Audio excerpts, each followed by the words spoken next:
मेरे गुरु महेश्वर शिव को मेरा प्रणाम है। इस कालखंड के प्रथम शिव के शिष्य हम सबों के परम आदरणीय वरण गुरु भ्राता साहब श्री के चरणों में मेरा प्रणाम है। शक्ति स्वरूपा मां नीलम आनंद जी के चरणों में मेरा प्रणाम है।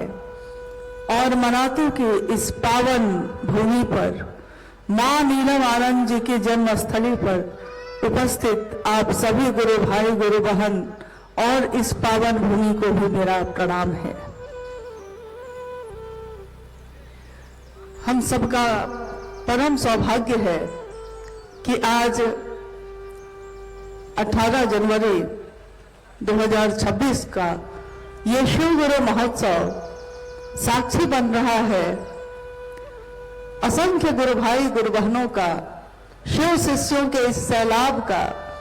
मां नीलम आनंद जी और साहब श्री ने जो चाहा उसका मूर्त रूप होकर जो उतरा है इस धरा पर, उच्च शिव शिष्यता का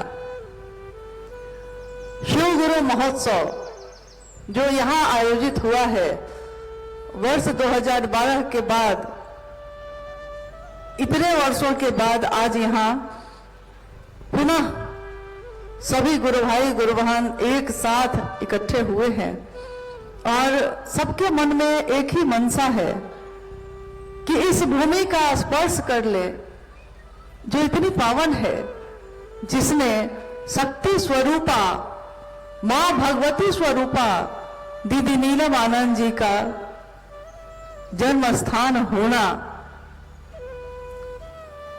स्वीकारा है। और आप जानते हैं कि जब नाग पंचमी के दिन 27 जुलाई 1952 को दीदी नीलम आनंद जी का जन्म इस स्थान पर हुआ था, तो ये घटना है कि उस दिन उस बिस्तर के नीचे असंख्य सांप के बच्चे गुच्छे में लिपटे हुए पाए गए थे और सबको वहां से उठवाकर सुरक्षित बाहर जंगल में रखा गया। परंतु आज भी अचरज है इस बात का कि इतने सांप के बच्चे एक साथ उस बिस्तर के नीचे कहां से आए, कैसे आए, कोई नहीं जानता। मनातू की यह धरती मां नीलम आनंद की जन्मस्थली के साथ साथ इस बात की साक्षी भी है कि उसने साहब और दीदी के परिणय सूत्र का भी दर्शन किया। यानी 22 मई सन 1972 को इसी स्थान, इसी धरती पे साहब और दीदी का विवाह भी संपन्न हुआ। तो मनातू दोनों अर्थों में बहुत ही महत्वपूर्ण है, एक जहां जन्म हुआ और दूसरा जहां उनका विवाह भी हुआ, जहां साहब दूल्हा बनकर आए और हमारी मां दुल्हन बनी, जहां शक्ति और शिव का मिलन हुआ, वो ये स्थान है। और आज हम सभी उस स्थान पे बैठे हैं और मेरी अनुभूति है ये कि जब से हम लोग आए हैं मनातू में, लगता है जैसे कि हर जगह आगे आगे साहब और दीदी ही चल रहे हैं और हम सब उनके पीछे पीछे उनकी संतान, जिसको उस कोख ने शरीर से जन्म नहीं दिया परंतु अपने मन में जन्म दिया। मां नीलम राजमणि नीलम आनंद जी ने लाखों राजमणि नीलम को पैदा किया। अभी आपने भजन में सुना कि मवार जगदीश्वर जीत सिंह जी और भूमिका देवी की पुत्री राजमणि नीलम जी के बारे में। उन्होंने एक राजमणि नीलम का जन्म देने का श्रेय प्राप्त किया, परंतु उस राजमणि नीलम ने असंख्य लोगों को अपने स्वरूप बनाकर इस धरती के कोने कोने में भेजा, जहां गली गली में आज शिव की चर्चा हो रही है। ऐसी लागी लगन कि मां हो गई मगन, वो तो गली गली हरि गुण गाने लगी। महलों में पली 7 आंगन का ये घर, जिसमें सारी सुख सुविधाएं थी, जिसमें उनका जीवन विचरण कर रहा था। महलों में पली बन के जोगन चली, वो तो शिव की दीवानी कहाने लगी।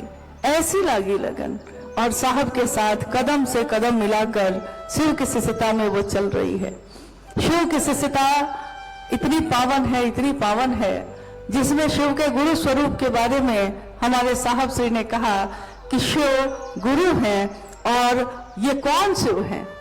वो शिव चारों दिशाएं जिसका वस्त्र हो, 27 नक्षत्रों पे नाचता ये काल जिनके नियंत्रण में हो, वो शिव जो नटराज है, जो महाकाल है, जो महामृत्युंजय हैं, जो महाकालेश्वर हैं, जो महाकपालेश्वर हैं, जो महाऔढ़वेश्वर हैं, जो उमा के पति भी हैं, जो भोला भी हैं, और जो न जाने क्या क्या हैं, परंतु वो महादेव मेरे आपके गुरु भी हैं। शिव का गुरु पद ये बताता है कि मनुष्य की शारीरिक शक्ति से बलशाली होती है उसकी मानसिक शक्ति, और उसकी मानसिक शक्ति से भी बलशाली होती है उसकी आध्यात्मिक शक्ति। इसी इंसान के शरीर में अगर कोई अध्यात्म से जुड़ाव करता है तो वो एक पत्थर भी अगर तबीयत से उछालता है तो उसमें आसमान में भी सुराख होने की बिसात है, उसमें आसमान में भी सुराख हो सकता है। इंसान की इच्छा में इतना बल है, इतना बल है, इतना बल है। जिस धरती पे आज ये शिव गुरु महोत्सव हो रहा है, आपने अनमिल आखर में ये पढ़ा होगा, जिसमें साहब के जीवन की घटनाओं को लिखा गया है। उसमें लिखा गया है कि मनातू का जो ये घर है, जो आज खंडहर बन गया है, परंतु आज भी उसके कुछ अवशेष शेष हैं, और कुछ घर भी बने हुए हैं, जिसमें माँ के भाई भाभी, उनके भतीजे भतीजी, बहन बहनोई, सभी लोगों का आना जाना, पूरे लौकिक परिवार का आना जाना लगा रहता है इस धरती पे। जब वो पाटन में, इसके बगल में, मनातू के बगल में एक जगह है पाटन, जब साहब पाटन में पदस्थापित हुए, 1980 के दशक की ये घटना है कि वहां से मनातू बिल्कुल बगल में है, तो साहब और दीदी अक्सर मनातू आते रहते थे। पाटन एक ऐसी जगह है जो पलामू में ही है और मनातू से कुछ ही दूरी पे है। साहब और दीदी के जीवन के बहुत सारी चमत्कारिक घटनाएं यहाँ हुई, और उसी दरमियान एक घटना होती है। साहब ने 1974 में शिव को अपना गुरु बनाया। 1980 का दशक चल रहा है। पाटन में वो बीडीओ बनकर पदस्थापित हैं। अक्सर अपने ससुराल मनातू आते रहते हैं, और ये वो समय है जब मनातू का ये घर जो आज खंडहर हो गया, जो उस समय बिल्कुल सही था, सही अवस्था में था। इसके चारों तरफ जंगल ही जंगल थे, बगीचे थे, जंगल थे। जहां हम और आप आज मैदान में बैठे हैं, इस मैदान में उस समय जंगल थे। और साहब ने अपने जीवन की घटना को, माँ ने अपने जीवन की घटना को जो बताया है, उसमें इस स्थान की जो घटना है वो बड़ी महत्वपूर्ण है शिव शिष्यता में। घटना क्या है? घटना है कि पाटन से साहब और दीदी मनातू आए।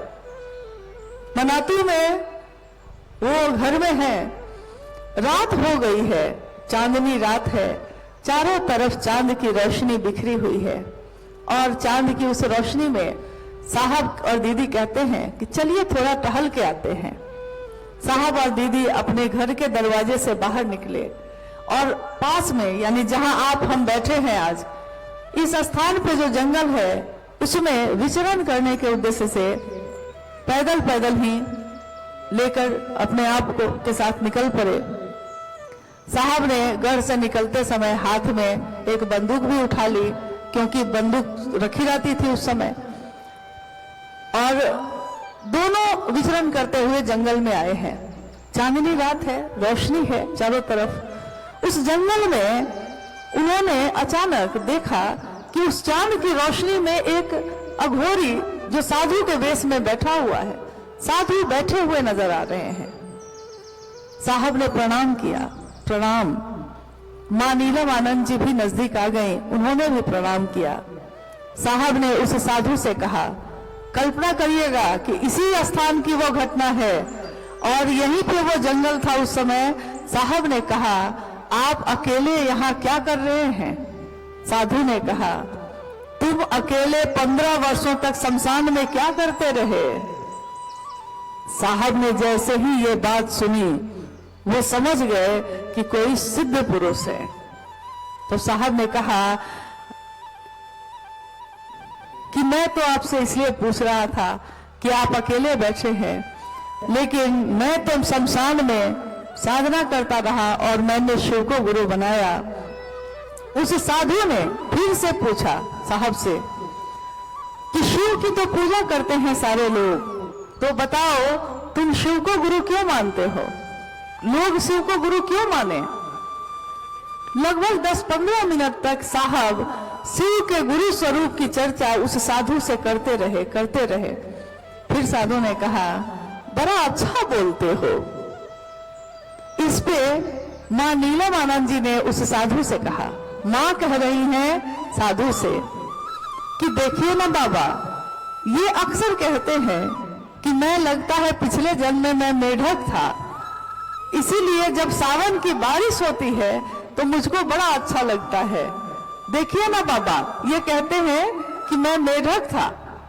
इस पे वो बाबा हंसने लगे और उन्होंने हाथ के इशारे से जहां वो बैठे थे उसके कुछ ही दूरी पे जहां एक शीशे का टुकड़ा पड़ा हुआ था, बाबा ने कहा साहब से कि वो शीशा उठाओ। साहब ने यंत्रवत जाकर उस शीशा को उठा लिया है। साधु ने कहा, अपना चेहरा देखो। तो साहब ने उस आईने को अपने तरफ किया।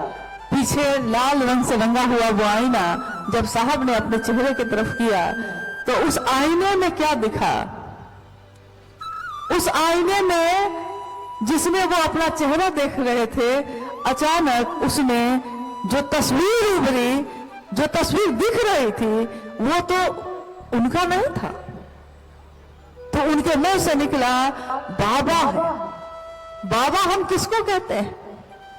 आज तक जितने भी देवी देवता हैं, उन समस्त देवी देवताओं में से एक सत्ता ही ऐसी है जिसको हमने सबसे ज्यादा अपना माना, जिसको हमने बाबा कहा है। बाबा हमने सिर्फ महादेव को कहा है, बाबा धाम जाएंगे हम, बाबा है मेरे।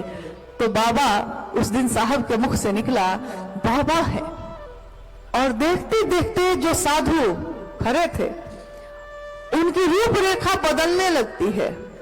जटाजूट बढ़ जाते हैं, त्रिशूल प्रकट हो जाता है हाथ में, लेकिन सांप कहीं भी नहीं है। थोड़ी देर पहले उन्होंने कहा था कि मेरा क्या है बच्चा, सांप और साधु कहीं चले जाते हैं, कहीं दिख जाते हैं, कहीं रह जाते हैं। और अभी अभी जो रूप उनका बदला है, मां नीलमानंद उनके आगे हाथ जोड़कर झुक जाती हैं और वो कहती हैं, यहाँ पे उनका पत्नी भाव जागता है। वो कहती हैं, पत्नी भाव मतलब जब जगता है तो पति की कुछ न कुछ शिकायत तो होनी तय है। तो मां नीलमानंद कहती हैं कि देखिए ना सरकार, ये घर में बड़ा उथल पुथल करते हैं, मतलब घर में हलचल सी मच जाती है इनके द्वारा। इस पे साधु ने जो कहा है, इस पंक्ति को साहब ने अनेक बार शिव चर्चाओं में कहा है, प्रयोग किया है इसका, इस वाक्य का, कि साधु ने उस समय कहा इनको, साहब को, कि घर को मसान मत बनाओ बच्चा, घर को मसान मत बनाओ बच्चा, घर घर है, घर रहने दो उसको, गृहस्थ आश्रम है ना।